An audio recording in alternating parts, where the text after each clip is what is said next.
Assalamualaikum warahmatullahi wabarakatuh. Anak-anak, hari ini kita akan belajar tentang perubahan sosial. Ya.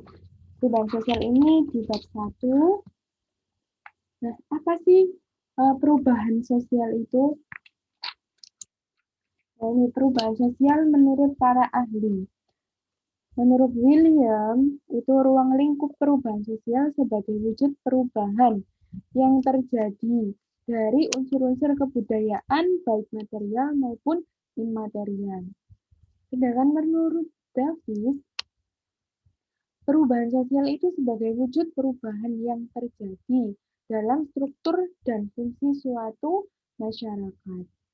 Nah, sedangkan menurut Somerjan, itu perubahan lembaga kemasyarakatan di dalam suatu masyarakatnya yang berpengaruh terhadap sistem sosial. Jadi, kesimpulannya, perubahan sosial itu adalah suatu kelompok atau masyarakat yang merasakan adanya perubahan. Nah, dengan adanya perubahan tersebut, kehidupan masyarakat akan menjadi dinamis atau tidak tetap. Ya. Jadi artinya manusia dan kehidupannya itu mengalami perkembangan dan perubahan. Nah, maka dari itu perubahan sosial adalah proses terjadinya perubahan yang mempengaruhi berbagai aspek kehidupan dalam sosial bermasyarakat. Nah, di dalam perubahan sosial itu terdapat teori-teori. Yang pertama itu adalah teori siklus. Ya. Ini teori siklus. Nah, teori siklus ini kalau digambarkan ya seperti ini. Dari modern ada tradisional dan juga primitif. Nah, maksudnya seperti apa? Nah, di sini dengan adanya teori siklus itu merupakan bentuk pengulangan tren lama ya. Misalkan di dalam kehidupan bermasyarakat ya kan tren baju misalkan tren baju itu kan sekarang di zaman modern ini itu tidak jauh berbeda ya dengan adanya model pada saat sebelum modern. Jadi sebelum modern itu bisa tradisional, bisa primitif, ya kan? Nah, di situ trennya itu akan selalu berulang-ulang. Itu namanya teori siklus. Kemudian, kalau misalkan di teori siklus ini, itu sama dengan perputaran zaman. Ya. Jadi peristiwa yang tidak dapat dihindari. Kemajuan dan kemunduran sebuah peradaban merupakan bagian dari sifat alam yang tidak dapat dikendalikan oleh manusia. Nah, apabila masyarakat mampu merespon dan menyesuaikan diri dengan tantangan hidup, masyarakat dapat mengalami kemajuan.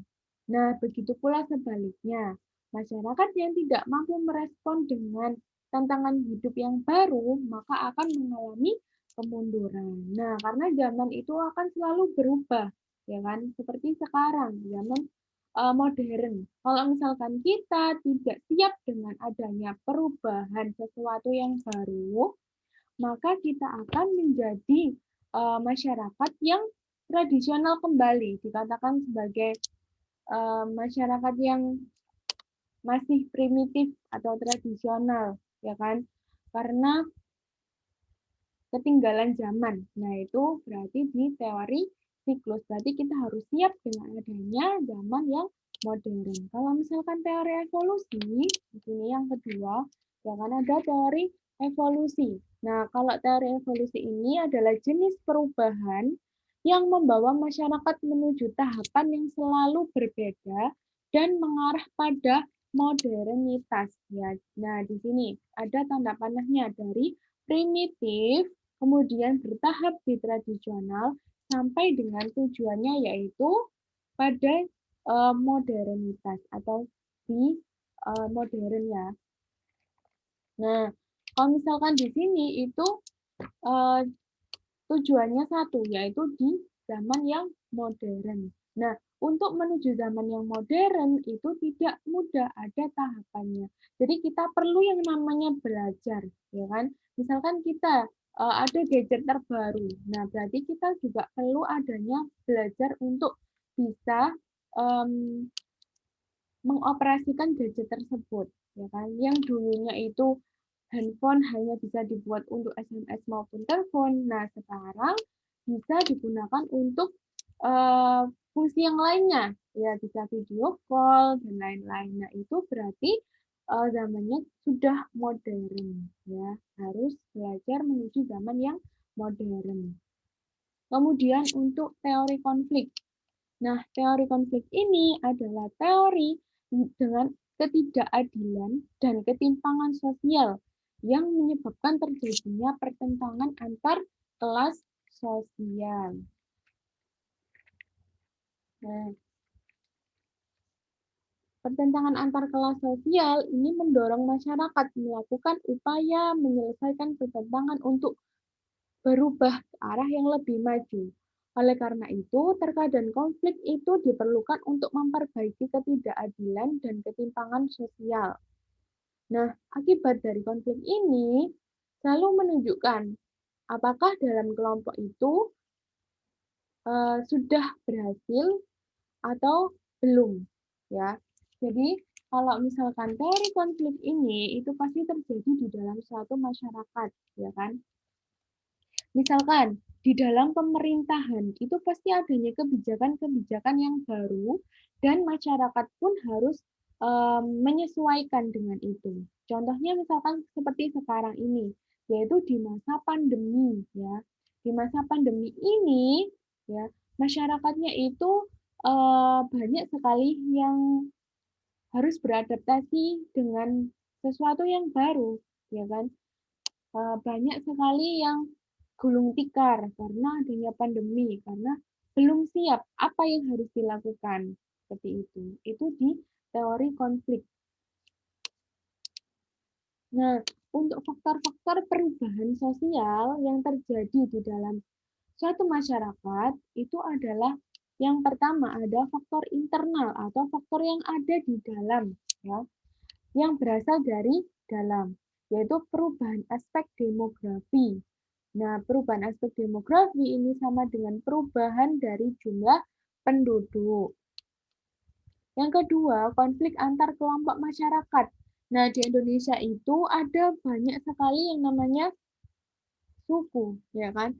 Nah, itu pun berbagai jenis suku itu pun masih belum adanya perdamaian yang stabil, ya. Jadi masih ada beberapa suku yang masih dalam konflik. Nah, itu untuk faktor internalnya, berasal dari dalam negara itu sendiri. Untuk yang ketiga, terjadinya gerakan sosial. Jadi, misalkan kita menyesuaikan. Nah, itu kan berarti adanya pergerakan.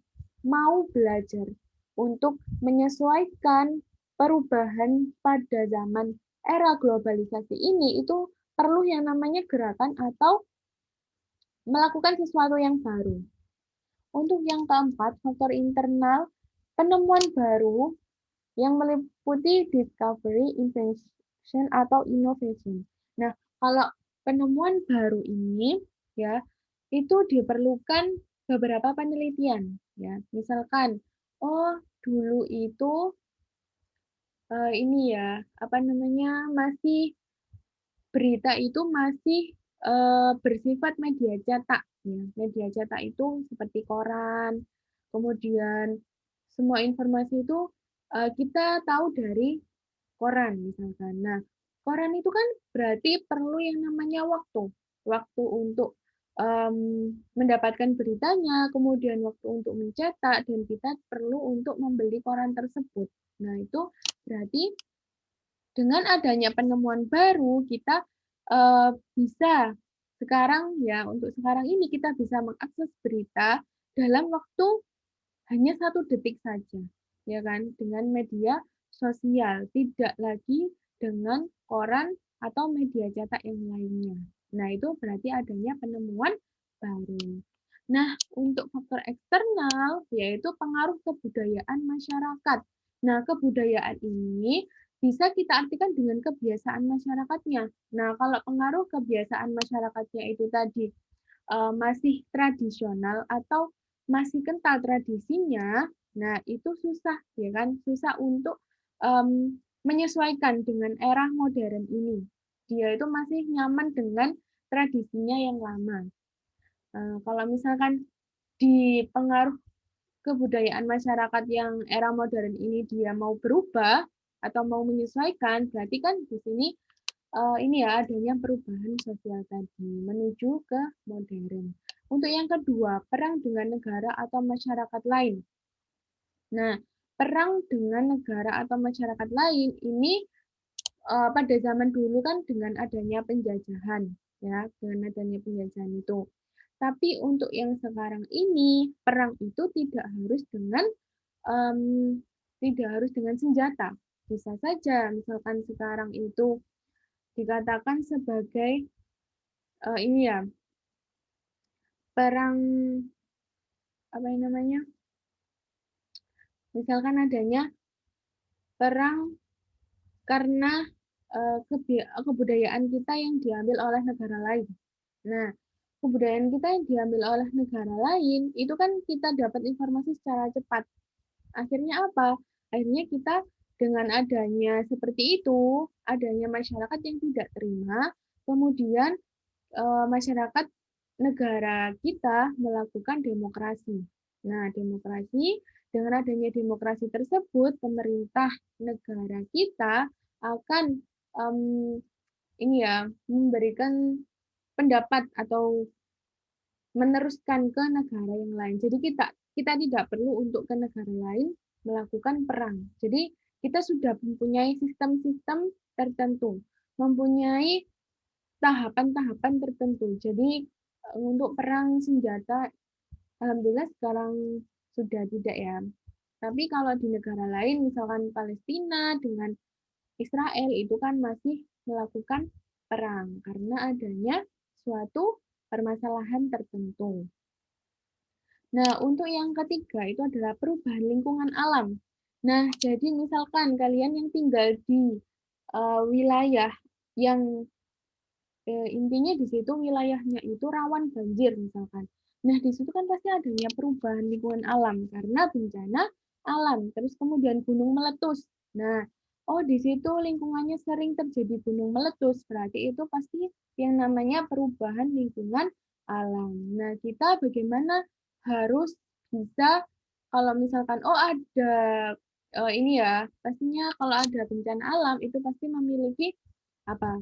Memiliki ini ya sebelum adanya bencana alam atau ini pasti ada namanya peringatan ya peringatan. Nah kalau peringatannya tadi sudah jelas maka kita harus bisa melakukan apa yang kita lakukan. Nah itu namanya kita bergerak atau merubah dalam kondisi sosial dan juga perubahan sosial itu tadi akan mengubah apa kehidupan kita, ya kan? Dengan perubahan lingkungan alam tadi, maka perubahan sosial pun akan berubah. Nah, tugasnya anak-anak, kalian tinggal ini ya, membuat contoh-contoh dari teori siklus, teori evolusi, dan teori konflik. Jadi masing-masing satu. Jadi teori siklus itu contohnya satu, teori evolusi satu, dan teori konflik satu. Nah, anak-anak, terima kasih. Semoga pembelajaran hari ini bermanfaat. Apabila kalian masih bingung atau kurang jelas, bisa menanyakan ke saya. Ya, terima kasih. Wassalamualaikum warahmatullahi wabarakatuh.